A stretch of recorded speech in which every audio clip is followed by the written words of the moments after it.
We know that it is not all about working hard. One needs equity ownership in a thriving business, or one needs to start a thriving business of their own. This eventually may allow you to lessen the amount of time you exchange for money. Maybe it lets you retire early, or maybe it allows you to work less hours in a week. Whatever the case, there is a lingering question. Where do you start from? What is the first step? So one, I think business is an idea. It's an idea designed to solve a problem that you either have or somebody else has, or that you have clear insight into that a large pool of people have. But typically, I think it starts with an idea, and the idea could come from your own experience of a situation, and you begin to question things. So it's a scientific part of the process where once you can question a thing that exists, then an idea can come. And once the idea comes, a business can, you can start a business. So the journey to the business for me is simply, there was a problem, you felt uncomfortable with it, and you just got passionate about it, and you to ask yourself, am I the only one feeling about this? Am I the only one thinking of this? Am I the only one experiencing this? And you probably maybe ask your friend, and your friend says, oh yeah, I felt the same way when I went there. I thought it could be like this. And basically someone else shares their own expectation, and it reinforces the idea. And you just go into a tunnel, and you realize, oh, there's so much more to this thing. I could go this way, I could go that way, I could go several ways, which really has been my experience with most of the business I also started myself. It simply came from, so for example, the one I told you about where I do some sort of gatekeeping for people who are trying to do charity, or people who are trying to invest into a friend's business and don't want to get too familiar. It pretty much started from me trying to do the same thing. So me trying to help a small group of women to finance their business or to train them in capacity development. And next thing, you get on a phone and you're talking to a friend, and you're saying, oh, I just finished a session. I said, what are you doing? I said, oh, I'm just training these women, then maybe raise some capital and just deploy. And she says, I have a friend who's disturbing me. She wants to start a small business, but you know how these things go. You give them money, the person is your friend, you know. And then I just realized, oh, so gatekeeping and trying to do the checks and balances before you deploy all the help you think someone else needs apparently is a big personal problem most people have. And you just start. You have to be willing to collaborate. You have to be willing to share. Don't do it yourself. Though you can't do it all yourself. You can't build it all yourself. I've been out of technology for a while. In this API connected world, you can't be the cleaner, the cook, the business developer, the share. You can't be everything. You have to be willing to share with somebody, and you have to pick that person carefully. That, I guess, that's the only way. Before you decide I'm going to take 6 months off or whatever, you have to explore that option first. Explore partnerships. It's hard. You know, you will lose money, you will fight, but explore that first. And you can explore partnerships, not necessarily. I've been very fortunate. My partner is my brother. No matter how much we fight, you know, it's blood. I can imagine some of our arguments if it was a third party. It's either that we would have had a lawyer as a referee in the boardroom or whatever. But I'm even talking about from the very, very beginning, that partnership talks as a company, not as Demola comes to you and my guy, let's do business together. Demola Limited comes to you Limited, let's do business together. You have to understand that this is business. You understand? It doesn't, definitely. And that's where you can explore partnership and always have a good lawyer. Not because everybody, you know, we're not so litigious like the Americans and stuff, but have a good, pay for professional advice. So it's not about the money, it's the orientation and... We are unproductive. Yeah. The orientation. Interesting. The mindset. There's no doctrine. we don't have a pathway where we're going to. Okay? And it's this thing that we look at our life.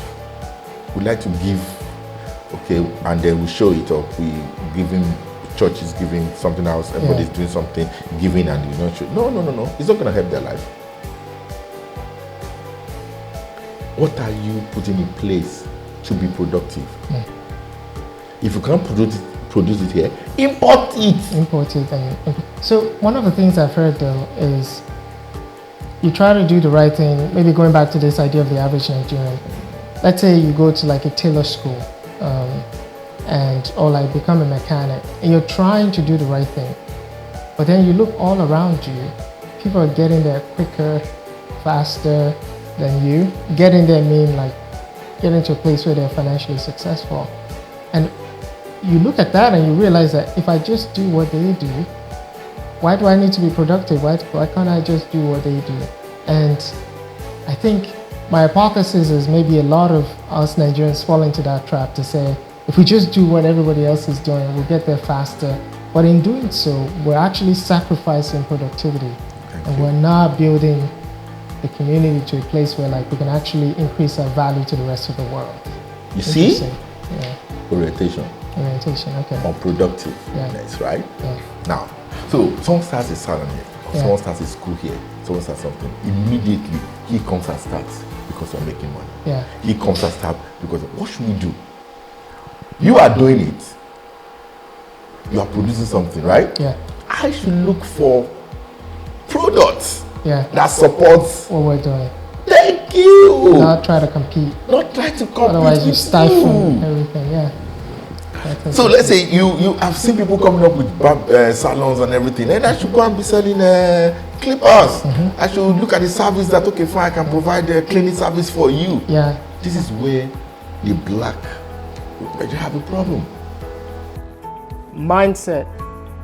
Turns out we cannot ignore this foundational step. It all starts with how we think. And how we think is a function of what we feed our minds and how we spend our time. You are already on the right track. You are already asking the right questions. How come some people are quite successful and others are struggling? We've learned that it is not that they have more time than us, but how they use their time may be different from how we use our time. In essence, if we explore an alternative mindset, we may be able to improve our financial condition. The situation where about 10 or 20 years ago, I think, during an excavation, people discovered in Babylon, well, Iraq nowadays, anyway, they discovered a clay pot with two metal tubes that were put into it, functionally an ancient lead battery. And this was something that had been created like almost 4,000 or 5,000 years ago. And the funny thing about this is that I'm sure when that concept was being made, the people who were around this person, we don't know who made it, just happened to find it there, and they still had a charge, by the way, after all this time. Wow. Yes, Russ, Russ, nowadays you actually have like a regular battery, like a week or two it's dead, and it's they built things were built to last back in the day. But the person who created that, even in as much as he probably had people around him, oh, this is an interesting idea, what can you do with this thing, was probably not appreciated at large by society. He probably built that thing and kept it, and it just kind of languished in obscurity while trying to do something else that people were more interested in. But decades, centuries, millennia after it was constructed, we are seeing value in what was actually done today. So it can be very disheartening if what you're looking for is that you want to get this idea and you hear stories of Bill Gates, stories of Elon Musk, and other people who are able to create great ideas that are held up as, bastions of creativity in our economy, and you look at it, it's like, well, what I'm trying to do is my daughter likes it, but everybody else thinks it's kind of pointless. That's not what the spirit of entrepreneurship is about, which is why I said that. And I believe that when you create something along the way, whether you realize it or not, you can create a different type of value. Even if it's a case where you design something and it doesn't work, so you know definitively that this particular course of an idea doesn't work. That's where the spirit of entrepreneurship shines. We always like to talk about how stick to your dreams and your dreams will come true. But I believe that as a creator, as an entrepreneur, as a businessman, you have to be open to and actually accept the concept of failure. You have to be able to accept that you will build something and it will fail. At some point in time, no matter how successful you are going to fail at something. And in some cases, you may fail more often than not. Most really successful people have a string of failures and then just one really good idea that happened at the right time in the right place with the right person to actually become something else. But prior to that and after that, nothing but failures. Here's an exercise I am hoping you will try with me, and rough estimates are fine. I want you to think about how you spend your 24 hours in a day. Maybe 8 hours is spent on rest. Maybe another 8 hours on work, especially on the weekdays for me. And maybe 5 hours is spent on other key activities. For me, that leaves me with 3 hours of time to use liberally. The question is, how am I going to use this time? If I'm learning from successful people that how I think matters, then I'm going to invest some of that 3 hours working on how to change my thinking. This is hard work, I know, but you can do it. Again, remember, you will need to devote a portion of that 3 hours that you have in a day to adopt a new mindset. For some, you might be able to devote 30 minutes a day. For others, perhaps it's an hour.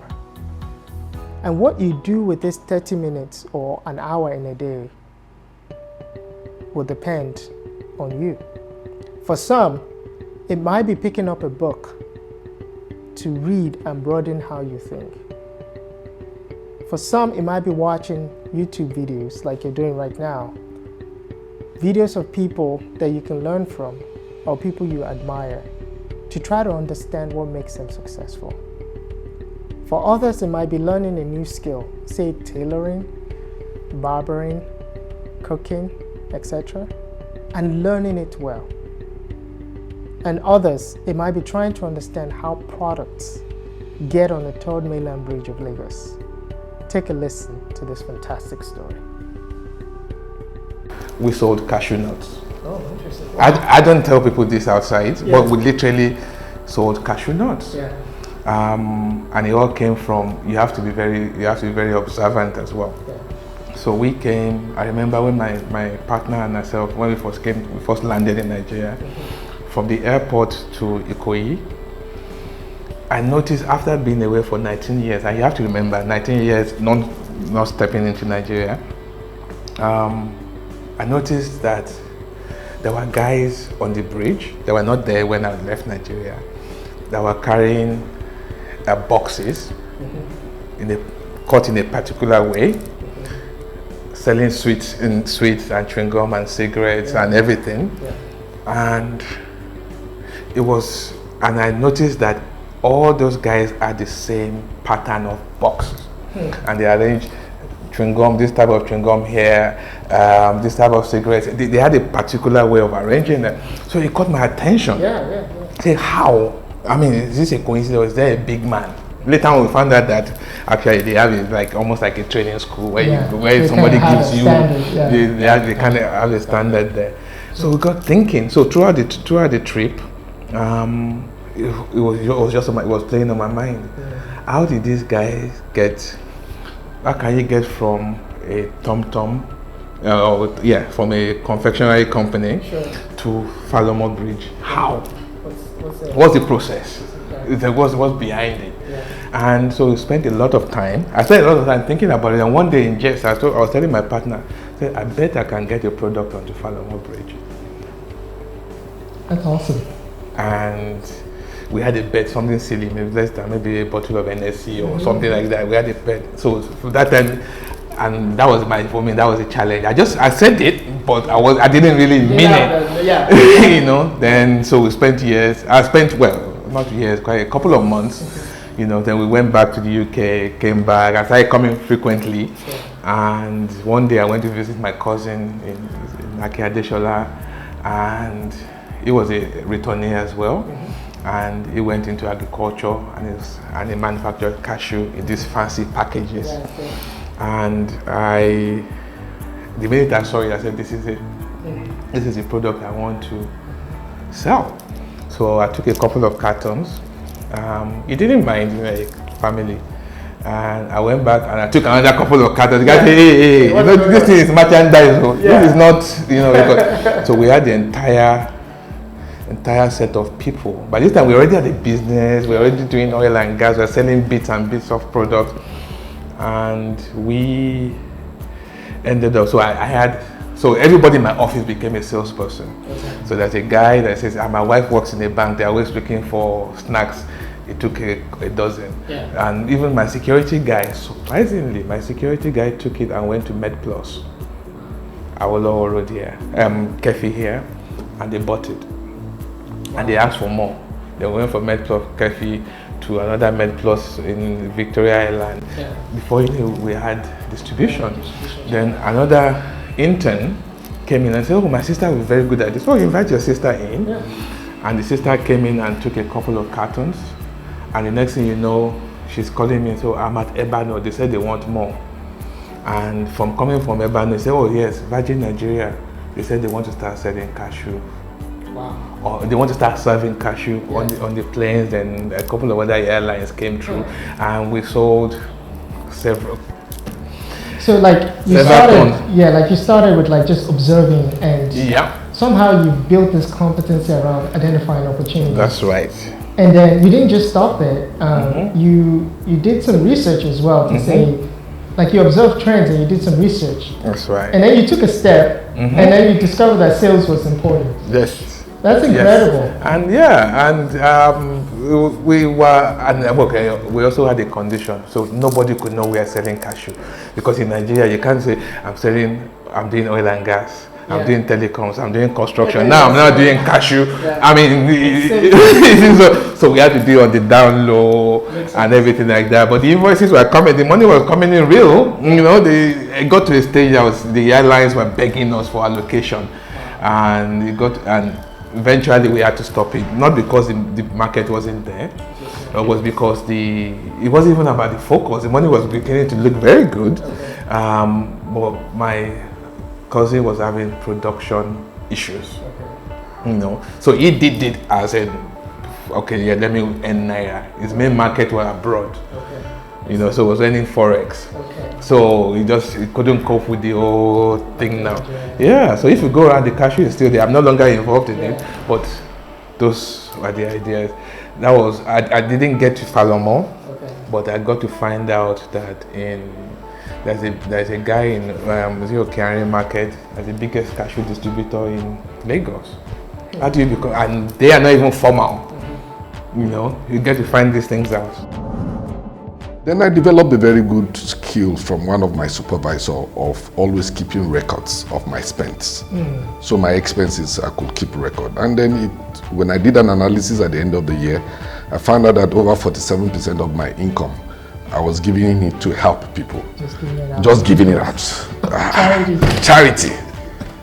And I decided, no, I can't continue to sustain this. So it occurred to me that when these people come, I should find out from them what exactly do they want to use the money for. And if you tell me you want to use the money for school fees, I'll tell myself, oh, this person will come back next year again. This person will come back next year again. So there are things you will tell me, and the money is not going to grow. It's yes, going to stop. Exactly. So I said, no, I can't give you this money. I can't do charity with you. What business ideas do you have? So they will come up with the business ideas. But because I have worked in the financial sector before, I have the skills of analyzing businesses very clearly, knowing the risk factors, knowing what will succeed, what will not succeed. So I can clearly tell them immediately and say, no, this business will not scale up, or it will scale up. So I will sit down with them, I will analyze the business very well with them. So let me give you an example. So a cousin of mine came and said, oh, I'd like to buy grains from the hinterlands and sell them when it is profitable. So I sat down with him and it made sense.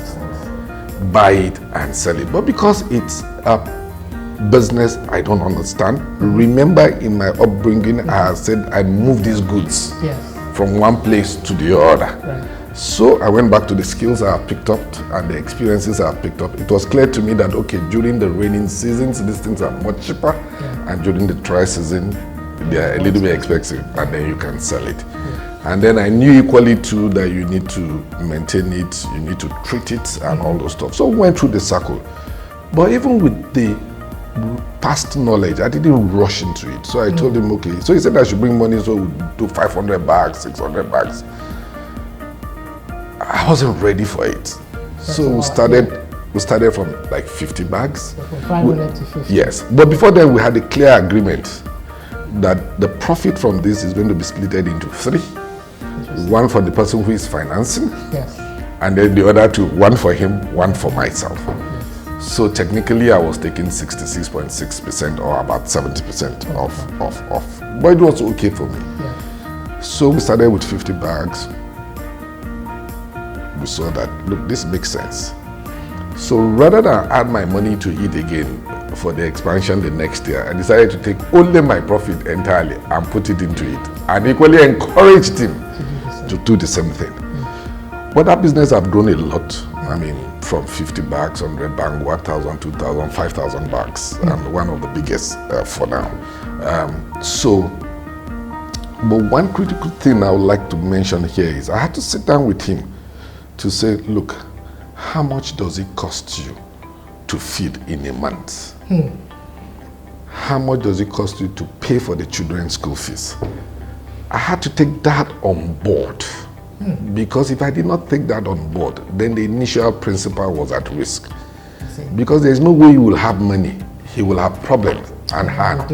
And then he will not divert that to solve his problem. Right. So it was very critical. For the first 1 year, 2 years, 3 years, honestly, we didn't make money from that. But clearly I could see that this is a business that had a very good potential. So I learned the lesson from that point in time that any business I'm going into, I need to look at the man's personal needs. How does he pay his school fees? How does he pay for his medical? How does he eat? How does he feed? All those have to be brought on board as part of the investment or as part of the capital that is required for that business. Mindset shift is important. It takes time. Stick with us.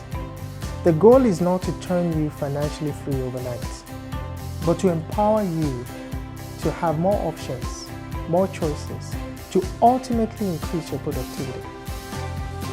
So what's the gist so far?